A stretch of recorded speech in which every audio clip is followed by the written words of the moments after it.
السلام عليكم. اليوم عنا روايات كتير رح نحكي عنها، فحضروا معاي فنجان القهوة واستعدوا. في رواية أنا قرأتها، هي رواية مخطوطات مدفونة. هي بتستخدم أسلوب التشويق والإثارة، والغموض وكشف الأسرار. الرواية هي لعبد الوهاب الرفاعي وأسامة المسلم، كل واحد فيهم كان يكتب مرة. والروايات عبارة عن روايات قصيرة، ببلش موضوع بنهي منه بعدين بدخل في موضوع تاني. يعني هي مش رواية بتحكي قصص، قصة كاملة ومتسلسلة، لا، كل مرة بيركزوا فيها عن موضوع مختلف وبيتركوا لنا النهاية مفتوحة. عجبتني وحبيتها. بس الإشي الوحيد أنه كان يتركوا لنا نهاية مفتوحة، عشان هيك أنا بعطيهم 8 من 10. بس أنا بنصحكم طبعا تقرأوها، ممتعة.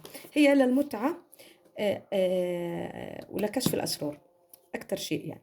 والرواية الجميلة مع المؤلف أحمد الحمدان، نصحوني أني أقرأها، هي رواية أبابيل.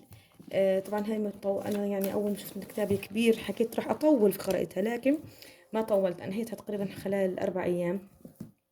أنصحكم أنكم تقرأوها، هي سلسلة وإلها كمان أجزاء. طبعا أنا جايبة بس الجزء الثاني، لسه ما جبتش الثالث.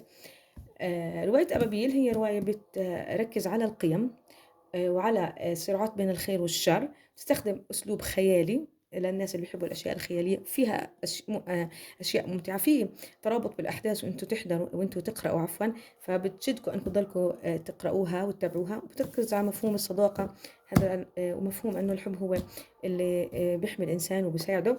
فأنا أنصحكم أنكم تقرأوها. أنا استمتعت كتير كتير فيها، وبلشت أقرأ برواية الجساسة اللي هي الجزء الثاني لأبابيل. لسه ما أنهيتها، بس أنهيها راح أحكي لكم رأيي فيها، وبتكونوا بعدها تستعدوا الجزء الثالث اللي بعد الجساس. إذا كنت أول مرة بتتابعوا قناتي فاشتركوا بالقناة وفعلوا الجرس حتى يصلكم مني كل إشي جديد، وانتظروني بالريفيو لرواية الجساسة.